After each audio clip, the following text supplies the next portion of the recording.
이번 달 26일에 전국 법관회의가 또 개최가 예정이 되어 있는 상황입니다. 이 부분 잠시 뒤에, 조금 뒤에 저희가 얘기해보고 민주당 지도부의 목소리 한번 들려드릴 텐데요. 이재명 후보의 발 맞춰서 조희대 대법원장을 향한 공세에 집중하고 있는 민주당의 지도부 목소리 한번 들어보겠습니다.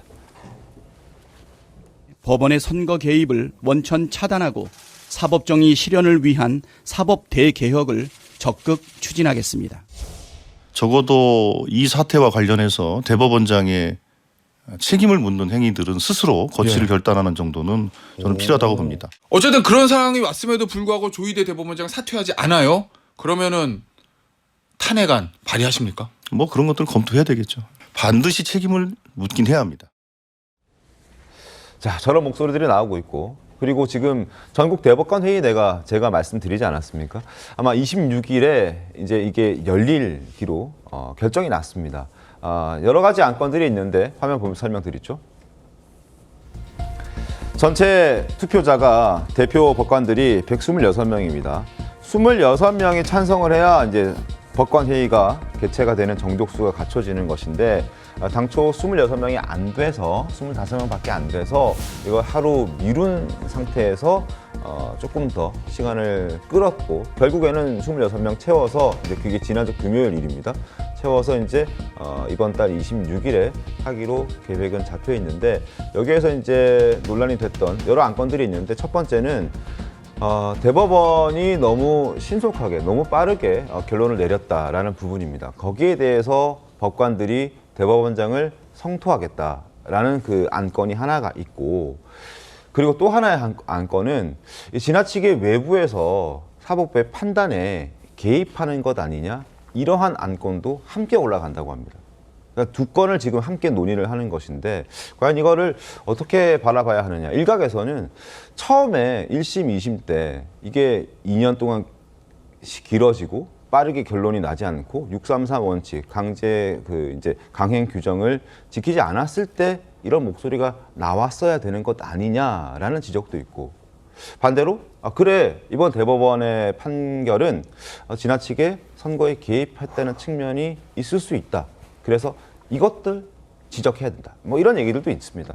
양쪽이 좀 엇갈리는 그런 상황이거든요. 임승호 대변인은 어떻게 좀 보셨습니까? 방금 보신 것처럼 126명 중에 26명이 찬성을 해서 법관 회의가 열린다는 것 자체가 네. 그 외에 100명의 법관들의 의견을 알 수 없다라는 것이지 않겠습니까? 그리고 다른 언론 보도로 봤을 때도 이제 익명 처리가 되긴 했지만, 다른 법관들은 오히려 이렇게 법관 회의를 열어 조희대 대법원장을 압박하는 것 자체가 사법체계 붕괴를 가져올 수 있는 그런 우려가 있지 않냐라는 그런 우려도 있습니다. 그리고 대변인께서도 말씀하시고 법관 회의에서도 말하는 것이 절차적 정당성 측면에서 굉장히 신속한 심리를 하고 재판을 한 것이 옳냐라는 의견 있을 수 있다라고 봅니다. 하지만 그 의견은 선고기일이 잡혔을 때 미리 나왔어야죠. 만약 민주당과 저 의견에 대해서 동조하는 법관들이 진정으로 대법관 판결이 대선돼서 나오는 것이 우려되었다면, 그것이 무죄 판결이든 유죄 판결이든 어쨌든 그 유죄 무죄 판결이 모두 문제가 된다는 거 아니겠습니까? 신속한 것 자체가 문제라면.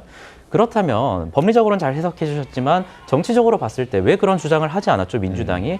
자신들이 이재명 대표에 대해서 무죄 판결이 나오고 오히려 이재명 추대식 같은 그런 모양새가 연출될 것 같으니 가만히 있다가 선고기일이 잡히고 자신들의 판결과 자신들이 예상했던 결론과 다른 결론이 나오자 선고기일이 잡힌 이후에, 선고가 있은 이후에 지금 그런 주장들을 하는 것 아닌가요? 저는 법관들도 마찬가지입니다. 만약에 그렇게 사법체계 붕괴 그리고 압박이 우려되었다면 어떤 재판 결과든 지금은 내지 마라라고 선고기일 이전에 말을 했어야죠.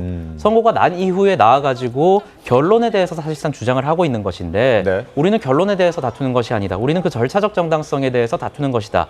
라는 주장이 국민들께 얼마나 소구력이 있을지는 저는 좀 의문입니다. 지금 자막 나가고 있습니다. 법관 70여 명은 법관회의 소집에 반대했다. 126명 중에 26명은 찬성했고, 100명의 의견이 궁금했는데 그중에 한 70여 명 정도는 반대했고, 한 20명 정도는 의견을 내지 않았나 봅니다. 보류를 했고, 찬성도 반대도 하지 않은 그런 상황인 듯해 보이는데, 과연 26일에 어떤 메시지들이 나올지도 좀 궁금한 그런 상황입니다. 전에 의원님 어떻게 보십니까? 중요한 것은 그 판결의 정치화가 아니라 사법부의 독립입니다.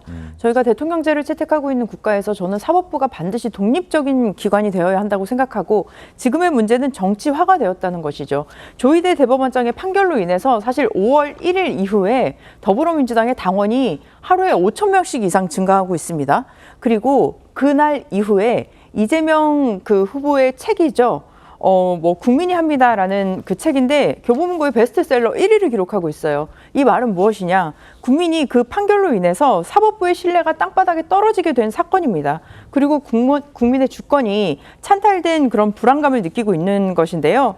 그 고등법원이 밝힌 재판 연기 사유에서도 균등한 선거 기회 보장이라고 되어 있었던 것만큼 아마 조희대 대법원장이 이걸 몰랐을까요? 저는 충분히 알고 있었을 거라고 생각합니다. 그렇기 때문에 이 판결을 내린 시점이 대선을 한 달 앞둔 시점이었고 명백한 의도와 목적을 가지고 했던 것이 아닌가라는 의견이 있기 때문에 사실은 저희 더불어민주당에서는 자진 사퇴를 촉구하는 입장이긴 합니다. 사법부의 독립이 그렇게 중요하다면 지금 말씀해 주신 대로 중요하다면 이번 주 수요일에 잡혀 있는 조희대 대법원장 청문회는 그건 안 해야 되는 것 아닌가요? 그 입장이 그렇게 부딪히지 독립적인 않으려면? 판단으로 독립적인 기준을 가지고 판결을 내렸어야 하는데 지금의 상황에서는 정치적으로 개입한 의도가 분명히 보인다. 그리고 이것은 더불어민주당의 의견뿐만 아니라 판사 내부에서도 실명을 거론하고서 본인의 실명을 내고서 또 비판을 하는 그런 목소리까지 있습니다. 그렇기 때문에 이 부분에 대해서는 국민들의 궁금증과 의혹도 있는 상황이고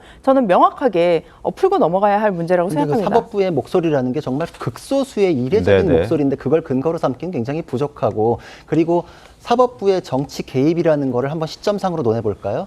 지금 기록을 충실히 해가지고 결론이 나기에 충분했다라고 아예 판결문에 있다는 언급은 드렸습니다. 그렇기 때문에 대법원은 결론을 냈어요. 전원합의체는 원래 회부되면 한 번 정도 심리하고 결론이 납니다. 그러니까 전원합의체 9일 동안 심리한 것이 짧지도 않아요. 그런 결론이 났는데 이거를 대선 이후에 선고한다. 그러면 당선되자마자 당선 무효에 해당하는 결론을 내는 게 정치적 파급 효과가 클까요? 그죠? 그리고 후보 등록을 마치고 대선 전에 내는 경우를 한번 생각해 보세요.